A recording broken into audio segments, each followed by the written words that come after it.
100টা সিংহ যদি যুদ্ধ করতে ছুটে যায়, 100টা সিংহকে নেতৃত্ব যদি একটা কুকুর দেয়, মানে 100টা সিংহের যুদ্ধের নেতা যদি কুকুর হয়, তাহলে সিংহগুলো কুকুরের মতো যুদ্ধ করতে গিয়ে মারা যাবে। আর 100টা কুকুর যদি যুদ্ধ করতে যায়, তাদের নেতা যদি একটা সিংহ হয়, তাহলে 100টা কুকুর সিংহের মতো লড়াই করবে। জয়নিতাই উপস্থিত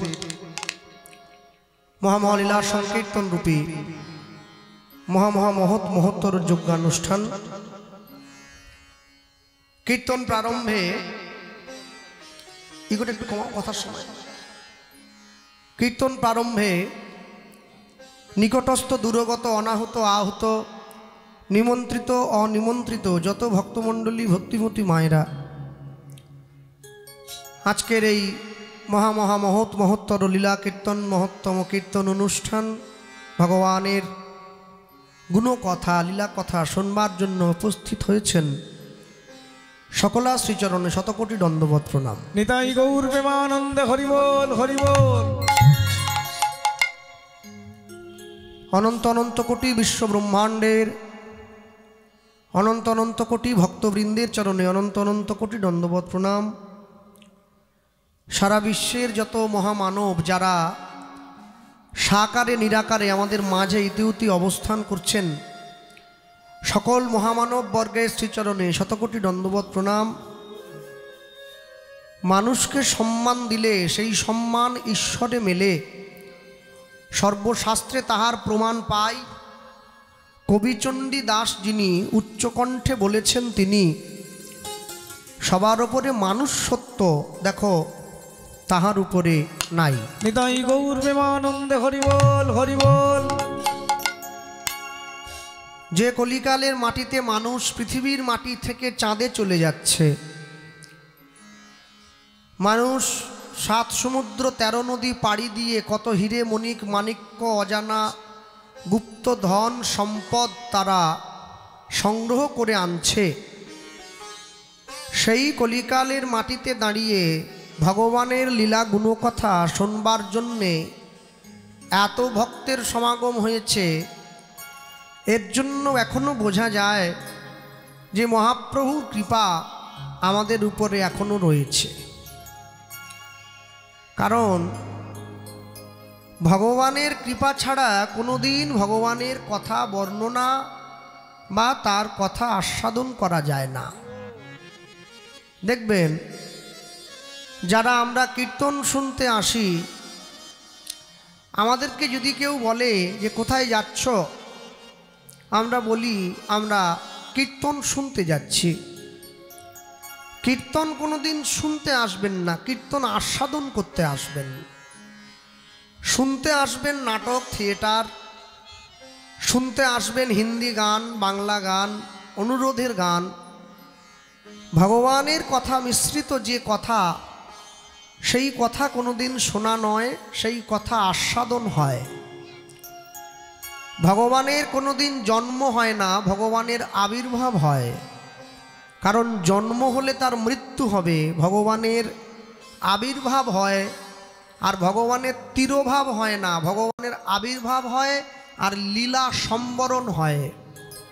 তিনি যখন চাইবেন আসবেন, যখন তার কর্ম সম্পূর্ণ মনে করবেন তিনি, তখন তিনি ধরাধাম থেকে বিদায় নেবেন। সেটা কোনো মানুষ বা কোনো প্রাণী বা কোনো প্রকৃতির ইচ্ছায় নয়, তার নিজের ইচ্ছায়। দেখবেন বাংলা ভাষায় 2টি ভাগে বর্ণকে ভাগ করা হয়েছে, একটা স্বরবর্ণ আর একটা ব্যঞ্জন বর্ণ। স্বরবর্ণ হচ্ছে 12টি, ব্যঞ্জন বর্ণ হচ্ছে 40টি। যখন স্বরবর্ণ কাকে বলে না, যে বর্ণ অন্য বর্ণের সাহায্য ছাড়া নিজে নিজেই উচ্চারিত হতে পারে তাকে স্বরবর্ণ বলে, ছোটকালে আমরা পড়েছি। আর ব্যঞ্জন বর্ণ কাকে বলে না, যে বর্ণ উচ্চারণ করতে গেলে অন্য বর্ণের সাহায্য নিতে হয় তাকে ব্যঞ্জন বর্ণ বলে। তাহলে শব্দের বর্ণের আদি থেকে আছে অ, স্বরবর্ণের শুরু। ব্যঞ্জন বর্ণের একদম শেষের দিকে চলে যান, অনুস্বার আছে না, চন্দ্রবিন্দু বিসর্গ অনুস্বার। আপনি যদি অহং শব্দটা উচ্চারণ করেন, অহং থেকে অহংকার শব্দের প্রকাশ হয়।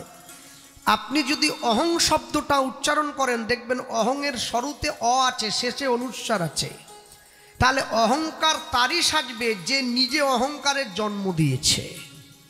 তাহলে শব্দের আদিতে যিনি, সেই পরম ব্রহ্ম, শব্দের বর্ণের অন্তিমে যিনি, সেই পরম ব্রহ্ম। অহংকার একমাত্র তারই সাজে, জগতে আর দ্বিতীয় কারো সাজে না।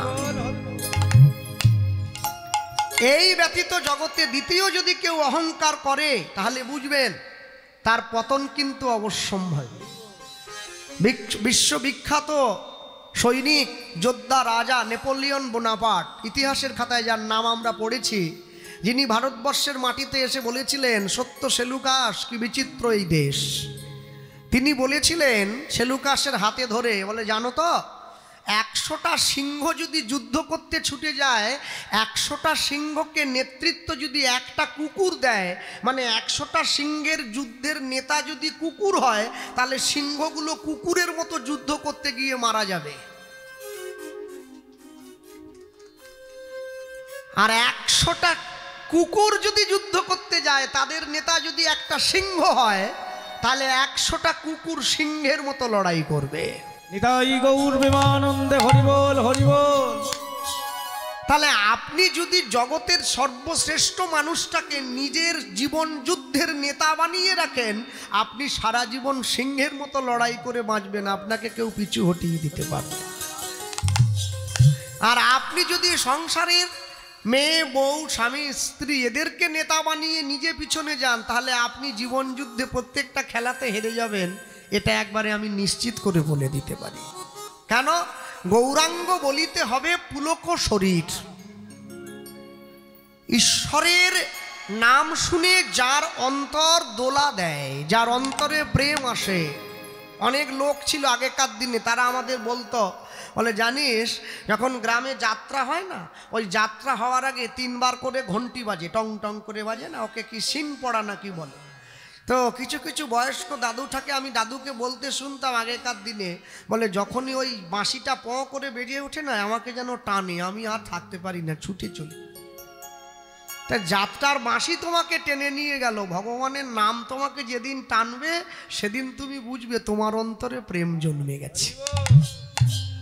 আর যতদিন পর্যন্ত তোমাকে না টানবে, তুমি জানবে এখনো পর্যন্ত কোথাও একটু বাকি আছে। গৌরাঙ্গ বলিতে হবে পুলক শরীর। কোনো মানুষ যদি মদ খায় তার নেশা কাটে, কিন্তু মদ যদি মানুষকে খায় তার নেশা কাটবে না।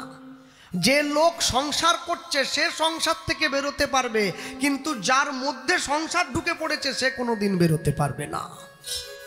আমরা সব সময় বলি, হ্যাঁ মনে রাখবেন, আমি সভাস্থলে দাঁড়িয়ে একটা কথা প্রচার করতে চাই, সেটা হচ্ছে এটাই, ইউটিউব দেখে এর তার নকল করে এখান থেকে সেখান থেকে 2-4টে কথা খাতায় টুকে কোনোদিন জগতে যোগ্য কীর্তনিয়া হওয়া যাবে না। কীর্তনিয়া হতে গেলে গুরু চরণে আশ্রয় নিতে হবে, গুরুদেবের কাছে গিয়ে শিখতে হবে, গুরু পরম্পরার এই বিদ্যা। তা যদি না হয়, যে স্কুলে আপনারা পড়াশুনো করেছেন, এই স্কুলের সিলেবাসের যত বই সব বাজারে কিনতে পাওয়া যায়, তাহলে কেউ যদি মনে করে আমি বাজারে বইগুলো কিনে বাড়িতে পড়ে ডিগ্রি নিয়ে নেব, সে কিন্তু মূর্খ থেকে যাবে। ডিগ্রি নিতে গেলে স্কুলে আসতে হবে। আপনি যতই পড়াশোনা করুন, স্কুল আপনাকে শিক্ষা দেবে ধাপ বাই ধাপ, একটু একটু করে উঠে যাওয়ার জন্য। কীর্তনটাও সেই রকম, গুরুর কাছে বসে আপনাকে শিখে নিতে হবে কোন কথাটা কোন জায়গায় বলতে হবে, কিভাবে বলতে হবে। আর তা যদি না শেখেন, আগেরটা পরে হবে, পরেরটা আগে হবে, লোকে দুটো বাজে কথা বলে দেবে। কেন? যে রান্না জানে তার খুন্তি নাড়া দেখলেই বোঝা যায় পূজারি ঠিক আছে। হরিবোল হরিবোল। আর যে রান্না জানে না, সে তো শুধু কড়া খুন্তির সঙ্গে লড়াই করে, টং টং টং টং করে আলু ফালু সব 2 টুকরো করে কেটে। মায়েরা বলে তোর দ্বারা হবে না, তুই ছেড়ে দে, খুন্তিটা আমাকে দে।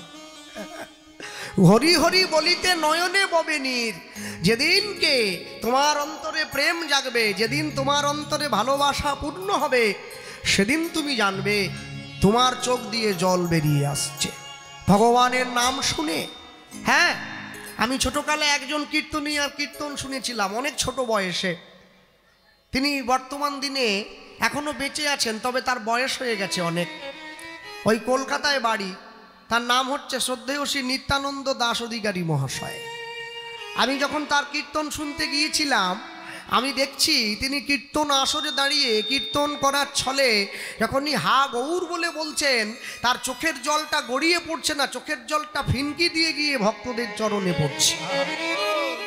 তো কীর্তনের শেষে আমি তাকে জিজ্ঞাসা করেছিলাম প্রণাম করে, বাবা একটা কথা বলবো, বলো। তুমি এইটুকু ছেলে, তুমি আবার কি বলবে? আমি বলি না, একটা জিনিস জানবো বলে। হ্যাঁ বলো না। আমি বলছিলাম, এই যে আপনি যে কাঁদছিলেন কীর্তন করতে গিয়ে, আপনার চোখের জলটা ছিটকে বেরোলো কেন? তখনই আমাকে সুন্দর ভাষায় বুঝিয়ে দিলেন। বলছেন, জানো বাবা, কলের তলায় যদি কলসি রেখে কেউ চাপ দেয় তাহলে কিন্তু কলটা ভরে যায়, কলসিটা ভরে যায়। বলে হ্যাঁ, আচ্ছা বলো, যদি কলসিটা ভর্তি হওয়ার পরেও কেউ কলটা চাপ দেয় তখন কি হবে? কলসির জলটা উপচে বাইরে আসবে। তিনি আমাকে বলছেন, আমার হৃদয়ে কলসিটা মনে হয় গৌর প্রেমে পূর্ণ হয়েছে, তাই আর থাকতে পারছে না, নয়নের ধারা রূপে বাইরে। গৌর প্রেমানন্দে হরি বল। মনে রাখবে, ভগবানকে ভালোবাসা, ভগবানকে সেবা করা, ভগবানকে শ্রদ্ধা করা এত চারটিখানি কথা নয়। তাহলে তো সবাই করে দিত। বৈষ্ণব মহাজন লিখছে, তুমি যদি গৌর প্রেম পেতে যাও, এই যে আজকে আপনাদের উৎসব, এর নাম দিয়েছেন চৈতন্য উৎসব। চৈতন্য উৎসব নাম দিয়েছি কেন? যাতে অচৈতন্য জীবের চেতনা আসে, তাই নাম হয়েছে চৈতন্য। তা আমরা যাতে চেতনা পাই, তাই জন্য উৎসবের নাম চৈতন্য উৎসব। তাহলে চৈতন্য পেতে গেলে, চেতনা পেতে গেলে কি করতে হবে? তাই লিখছেন বৈষ্ণব মহাজন, বলো আর কবে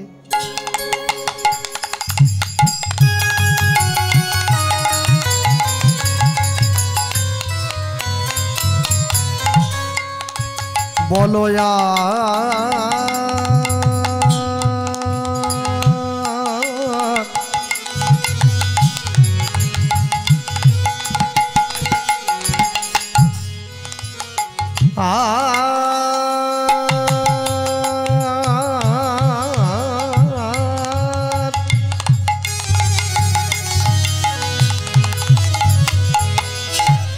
বলো আর কবে নিতাই চাঁদ, নিতাই চাঁদ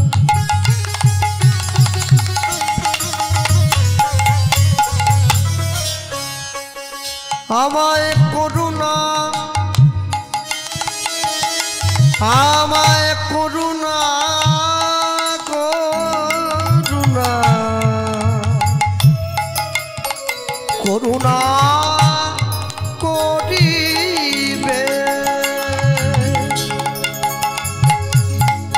বলো আর কবে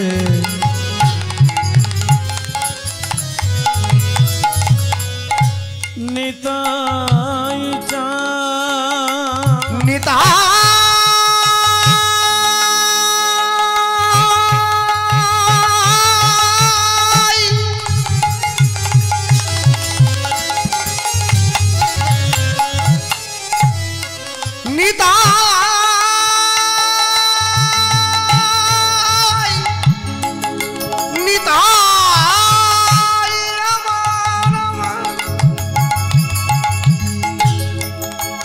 নিতাই আমার, নিতাই আমার,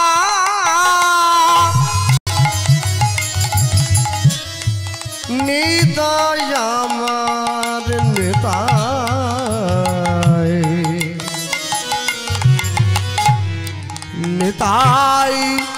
নিতাই,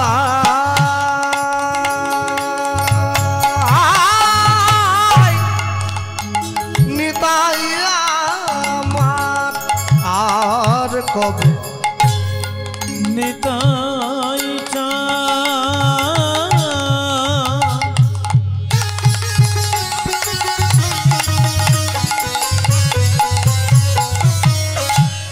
বলো করুণা, করুণা করিবে, করুণা করিবে। বলো সংসার বাসনা মোর কবে তুচ্ছ হবে? বল সংসার বাসনা মোর কবে তুচ্ছ হবে? ওগো বিষয় ছাড়িয়া কবে কবে আমার শুদ্ধ হবে মন? কবে আমি হেরাব সেই মধুর বৃন্দাবন? বলে কবে আম হারাব সে মধুর বৃন্দাবন? মধুর বৃন্দাবনে আমি কবে বাজাব? মধুর বৃন্দাবনে কবে বাজাব? কবে যুগল চরণ যুগল চরণ সেবা করিব? বল মধুর বৃন্দাবনে কবে বাজাব? সেই যুগল মাধুরী আমি দরশিব। মধুর বৃন্দাবনে কবে বাজাব? সেই অপ্রাকৃত প্রেম ভালোবাসার সন্ধান পাব। মধুর বৃন্দাবনে কবে বাজাব? আমার সংসার বাসনা মোচন হইবে। মধুর বৃন্দাবনে কবে বাজাব? আমি সংসারে রব না গো। মধুর বৃন্দাবনে কবে বাজাব? বলি আমি সকল ত্যাজিয়া চরণে যাব। বৃন্দাবনে কবে বাজাব? আমার ভবের জ্বালা জুড়াইবে। ভবের জ্বালা জুড়াইবে। বৃন্দাবনে কবে বাজাব?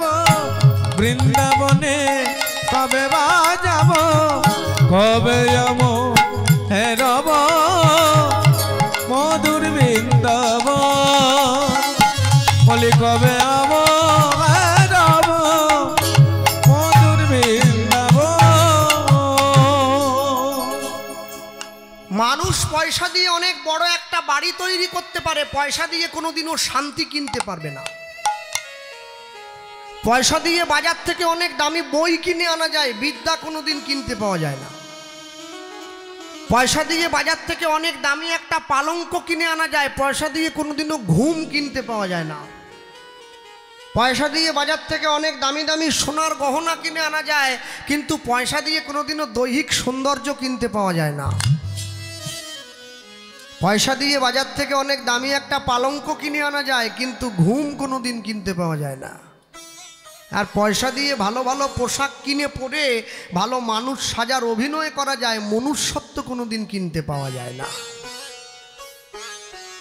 একটা বানরের পেট থেকে যে বাচ্চাটা জন্ম নিয়েছে ওটা জন্মানোর পরে বানর হয়েই জন্মায়। একটা বেড়ালের পেট থেকে যে বাচ্চাটা জন্ম নিয়েছে ওটা জন্মানোর পরে বেড়াল হয়েই জন্মায়। একটা কুকুরের পেট থেকে যে বাচ্চাটা জন্ম নিয়েছে ওটা কুকুর হয়েই জন্মায়, কিন্তু মানুষের পেট থেকে যে বাচ্চাটা জন্ম নিয়েছে ও মানুষ হয়ে জন্মায় বটে, কিন্তু মনুষ্যত্ব ওকে অর্জন করে নিতে হয়। বিশ্বকবি রবীন্দ্রনাথ ঠাকুর বললেন, মানুষ সবার ঘরে জন্মায় কিন্তু মনুষ্যত্ব সবার ঘরে জন্মাবে না। কেন? প্রমাণ কি? স্কুল কলেজে গিয়ে যখন আমরা মাস্টারমশাইদের পায়ে হাত দিয়ে প্রণাম করতাম, মাস্টারমশাইরা মাথায় হাত দিয়ে আশীর্বাদ করতো, বাবা মানুষ হও। কেন? যে আপনাকে প্রণাম করছে ও কি দেখতে বানরের মতো নাকি? লেজ আছে একটা? বলছে না, তা নয়। তাহলে মানুষ হও বলছেন কেন? বলছে না, মানুষ হতে ঠিক বলিনি, ওর মনুষ্যত্বের বিকাশ হোক এইটা বলেছি। হ্যাঁ, কেন জানেন? মনে রাখবেন, মনুষ্য জীবনের সর্বশ্রেষ্ঠ পাওনা হচ্ছে তার মনুষ্যত্ব অর্জন করা। তুমি যদি মনুষ্যত্ব অর্জন করতে না পারো, তুমি নিজেকে কোনোদিন শ্রেষ্ঠ মানুষ বলে বলতে পারবে না। কেন জানেন? মনে রাখবেন, সব সময়ের জন্য কোকিলকে ভগবান এত সুন্দর কণ্ঠ দিয়েছে, কিন্তু কোকিলের রূপটা কেড়ে নিয়েছে। আবার ময়ূরকে এত সুন্দর রূপটা দিয়েছে, কিন্তু কণ্ঠটা কেড়ে নিয়েছে। সাধুকে সন্তুষ্টি দিয়েছে, সংসার কেড়ে নিয়েছে, আর সংসারী জীবকে ভোগ বাসনা দিয়েছে কিন্তু সুখ কেড়ে নিয়েছে। যে কীর্তনিয়ার গানের গলাটা খুব ভালো, তার শাস্ত্রের জ্ঞানটা ভালো নয়, কেন ও বেশি রেয়াজ করেছে, তো ওই দিকে সময় দিয়েছে। আর যে কীর্তনিয়ার শাস্ত্রের জ্ঞানটা প্রচন্ড, তার গানের গলাটা ভালো নয়, সুরে গায় না, সব বেস স্কেল। কেন ও পড়াশুনো করেছে, ওই জন্য রেয়াজের সময় দেয়নি। আর যার দুটোই ভালো, তাকে তো 2 বছর আগে বায়না করতে হয়, কোনো ফাঁকা নাই, সব বুক হয়ে গেছে তার। সবাই ফার্স্ট হতে পারবে না, স্কুলে সবাই যাবে, সবাই ভক্ত হতে পারবে না, কীর্তন শুনতে সবাই যাবে। আমি শুনলাম শেষ দিনে 12,000 ভক্তের প্রসাদের ব্যবস্থা এবছর। হ্যাঁ, ওই ভাই আমাকে বলছিল যে আমাকে মহাপ্রভু চিত্রপটটি দিয়েছে। হ্যাঁ, আরেকটা কথা বলল, দাদা আমাদের ইস্কনে গোবিন্দ মন্দিরে যেরকম প্রসাদ হয়, একটা টুলের ওপরে পাতা দিয়ে আমরা সেই ব্যবস্থা, সবাই প্রসাদ পাবে, কেউ বাদ নয়। 12,000 ভক্ত বলবো না, 12,000 মানুষই প্রসাদ পাচ্ছে।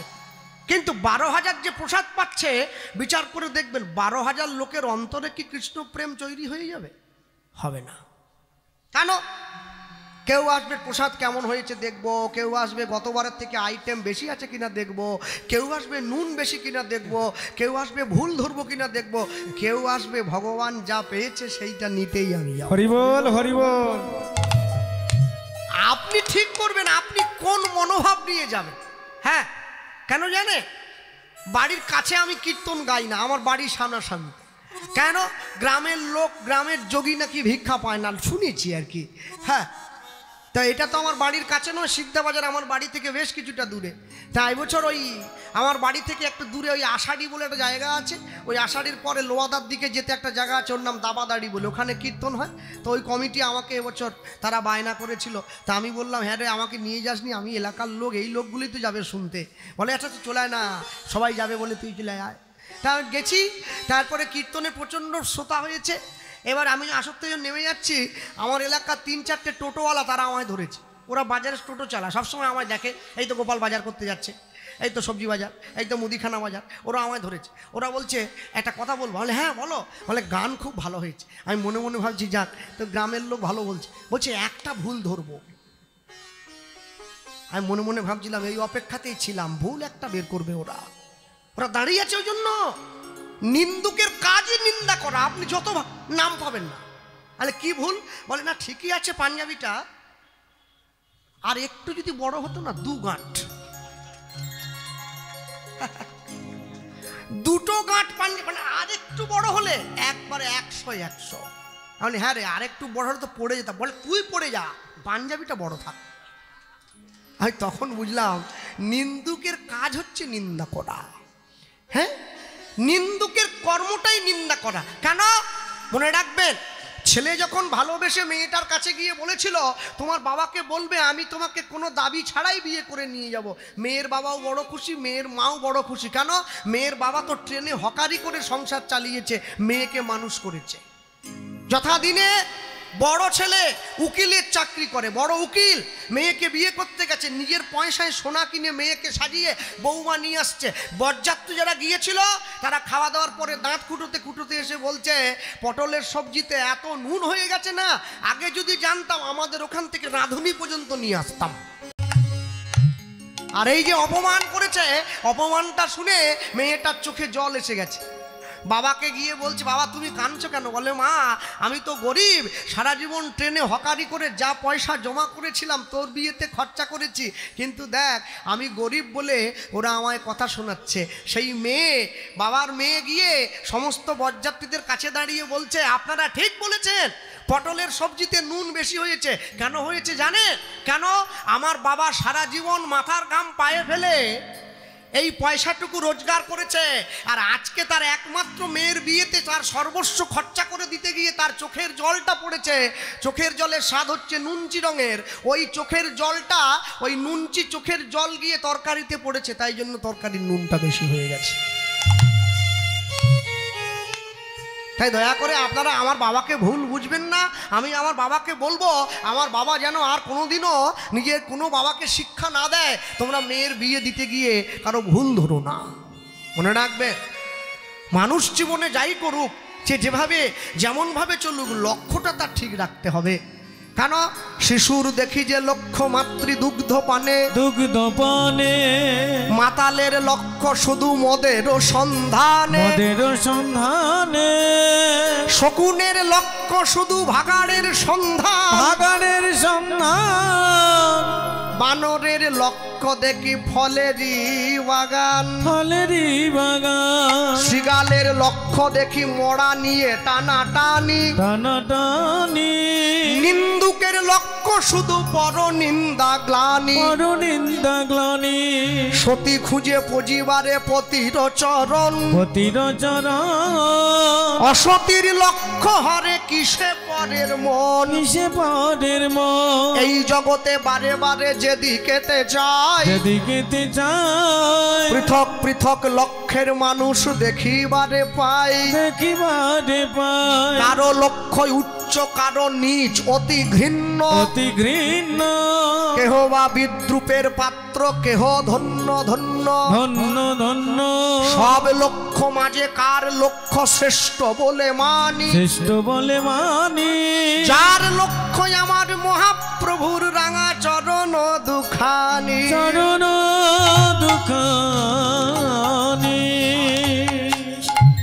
লক্ষ্যটা ঠিক রাখতে হবে। লক্ষ্য যদি ঠিক না থাকে আপনি জীবনের লক্ষ্য ভ্রষ্ট হয়ে পড়বেন, আর লক্ষ্য ভ্রষ্ট হয়ে গেলে জীবনের আসল উদ্দেশ্য খুঁজে পাবেন না। তাই বৈষ্ণব মহাজন লিখছে, আমার লক্ষ্যটা কোন দিকে জানো? ওই তাকিয়ে দেখো, রূপ রঘুনাথ পদে হইবে আকুতি, উলুধ্বনি রঘুনাথ পদে হইবে আকুতি, রূপ রঘুনাথ পদে হইবে আকুতি, রূপ রঘুনাথ পদে হইবে আকুতি, কবে হাম হেরব সেই যুগল প্রীতি, হবে হাম হেরব সেই যুগল প্রীতি, কবে হাম হেরব সেই যুগল প্রীতি, কবে হাম হেরব সেই যুগল প্রীতি, রূপ রঘুনাথ পদে রহুমরয়াস, রূপ রঘুনাথ পদে রঘুমরয়াস, রূপ রঘুনাথ পদে রহুমরয়াস, রূপ রঘুনাথ পদে রঘুমরয়াস, প্রার্থনা করো এ সদাই নরোত্তম দাস, প্রার্থনা করো এ সদা নরোত্তম দাস, প্রার্থনা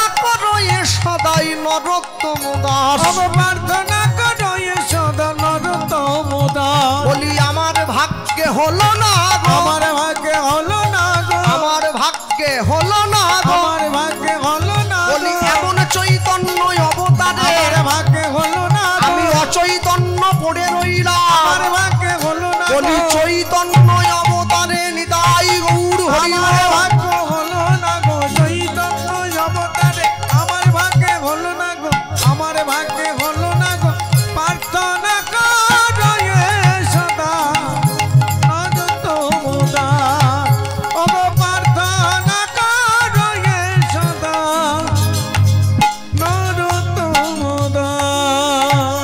রূপ রঘুনাথ পদে রহুমরয়াস, রঘুমরয়াস প্রার্থনা করো এ সদাই সদাই নরোত্তম দাস, প্রার্থনা করো এ সদা নরোত্তম দাস। চলো আমরা ছোট্ট করে গৌরচন্দ্রিকা শুনলাম, লীলা মাধুর্যের মধ্যে প্রবেশ করি। পূর্ব ঘোষণা অনুযায়ী যা ছিল, যা স্থির হয়েছিল এই জায়গায় তাই গাইব। আজ আমরা এমন এক ভক্তের কথা শুনবো, আগে থেকেই মাইকে পূর্ব প্রচারিত। আমি বলতে গিয়ে সবার আগে বলবো, ভগবান যুগ যুগ ধরে তিনি তার ভক্তদের সকল অপমান, সকল অসম্মান সব কিছু মাথা পেতে সহ্য করে নিয়েছে। ভক্ত মোরে খাওয়াইলে তবে আমি খাই, ভক্ত মোরে না দিলে মই উপবাসে যাই, ভক্ত মোর মাতা পিতা, ভক্ত মোর গুরু, ভক্ত ভালোবেসে আমায় ডাকে বাঞ্ছা কল্পতরু। ভক্ত যদি না থাকতো ভগবানকে কেউ চিনতে পারতো না। ভক্ত ছিল বলে ভগবানের এত দাম, অন্ধকার ছিল বলে আলোর এত দাম। অন্ধকার না থাকলে আলোকে কেউ খুঁজতো না। খারাপ ছিল বলে ভালোর এত দাম, খারাপ যদি না থাকতো ভালোকে কেউ চিনত না। হ্যাঁ, আমি সবার আগে বলবো, ভালো করে লক্ষ্য করবেন, সমাজে যত অন্যায় বাড়ছে, যত অপরাধ বাড়ছে, যত হিংসা বাড়ছে, যত পরশ্রী কাতরতা বাড়ছে, যত মানুষের মনে পাপ বাড়ছে, তত কীর্তন বেড়ে যাচ্ছে। আগে এত হতো না, একটা গ্রামে একটা হতো, এখন একটা গ্রামে 10টা হয়। আর মানুষের মধ্যে কম্পিটিশন চলে আসছে। কিরকম কম্পিটিশন? আগে গ্রামে যদি দুটো পাশাপাশি গ্রাম থাকতো, এ বলছে যে আমি 20,000 টাকা যাত্রাপাটি আনবো, বলে না আমি 30,000। এখন আর সেটা হয় না, এখন উল্টো বলছে আমি 70,000 টাকার কীর্তন নিয়ে আনবো, বলে না আমি 1,30,000। কে কত ভালো আনতে পারে। তারপরে আনার পরে ডিমান্ডটা জানেন কি? কাছে গিয়ে আমাদের বসে বসে কি বলে, দাদা কিচ্ছু করতে হবে না, তাহলে কি করতে হবে? একটু ভালো গান গাইবেন, বেশ, একটু তত্ত্ব কথা বলবেন, বেশ, মাঝে মাঝে লীলাটাও বলবেন, বেশ, একটু নেচে দেবেন মাঝখানে, বেশ, দুটো ভজন গাইবেন, বেশ, একটু শ্লোক টোক বলবেন, বেশ, দুটো রবীন্দ্রসঙ্গীত হলে ভালো হয়, আচ্ছা হবে, নজরুলগীতি ভালো। এত যদি হবে তাহলে বাদ দিচ্ছ কি? বলে না মনে করে দিল, যদি ভুলে টুলে যান আর কি, মানে ও চিন্তা করছে 3 ঘন্টার মধ্যে আমাকে টাকা উসুল করে নিতে হবে। মনে রাখবেন সবসময়ের জন্য যে কথাটা, এই সমাজে যে কীর্তনিয়ার মূল্য ধার্য হয় 10,000 টাকা, সে যে কথাটা বলে যে কীর্তনিয়ার ধার্য হয় 1,00,000 টাকা, সেও কিন্তু একই কথা বলে। তাহলে এটা 10,000, ওটা 90,000 বেশি কেন?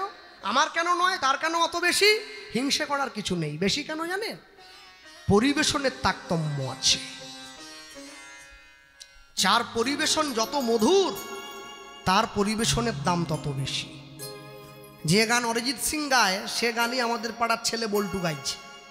তা বল্টুকে তো কেউ ডেকে নিয়ে যায়নি। অরিজিৎ সিং এর একটা গান করতে গেলে 18 লাখ টাকা দিতে হবে। দুটো কি এক হয়ে গেল? গান সবাই গাইছে, পরিবেশনের কাছে তারতম্য আছে। মনে রাখবেন, লতা মঙ্গেশকরজি যে সারেগামাপা শিখেছেন, আমরা সবাই শিখেছি, কিন্তু লতা মঙ্গেশকর দ্বিতীয় হবে না। সে একটা হয়েছিল, একটাই হয়ে গেছে। কেউ কারো জায়গায় যেতে পারবে না, প্রত্যেকে নিজের মতো। আপনারে লয়ে বিব্রত রহিতে আসে নাই কেহ অবনী পরে, সকলে আমরা সকলের তরে, প্রত্যেকে আমরা পরের তরে। আমরা নিজে ভালো খাবো বলে আসিনি। আজকে যে ভগবান ভক্তের জন্য এত কষ্ট সহ্য করলো, সেই ভগবান ভক্তের মাথা থেকে চোর বদনামের বোঝাটা নিজের মাথায় নিয়ে নিল। মানুষের দরজায় দাঁড়িয়ে মানুষের কাছে জানালো, আমার ভক্ত চোর নয়। চোর যদি বলতে হয় তোমরা আমায় বলবে। যে ভক্তের জন্য ভগবান চোর সেজেছে, আমরা সেই পরম বৈষ্ণবের কথা শুনবো।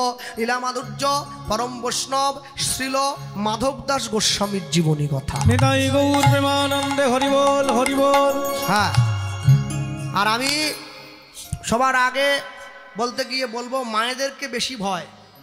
কেন? বাবারা যদি উঠে যায়, একা যায়, আবার একা এসে বসে পড়ে। মায়েরা কিন্তু তা নয়, মায়েদের দলবাজি আছে, একবারে ঝাঁক নিয়ে চলে যাবে। খুব এইটা কিন্তু খুব বিরাট। একটা বস্তায় একটা আলু পচে গেলে 1 সপ্তাহের মধ্যে গোটা বস্তা পচিয়ে ছেড়ে দেবে। না, ওটি করবেন নি। নিজের দরকারে নিজে যাবেন, আবার নিজে এসে বসবেন। কেন? বলে আমি নিজেও যাব, আর যেগুলোর হচ্ছিল ওগুলোরও মাথা খাবো। এ করলে হবে না। ধৈর্য ধরে বসুন, সবুরে মেওয়া ফলে। আমি একটু পিছন দিকে পিছিয়ে যাই। শ্রীকৃষ্ণ চৈতন্য মহাপ্রভু তিনি তার জীবনে 2বার বিয়ে করেছেন। প্রথম স্ত্রী লক্ষ্মীপ্রিয়া, পরেরটা বিষ্ণুপ্রিয়া। কিন্তু আশ্চর্য কি বলুন তো, প্রথম বিয়েটা নিজের ইচ্ছায় করলো, দ্বিতীয় বিয়েটা মায়ের ইচ্ছায় করলো।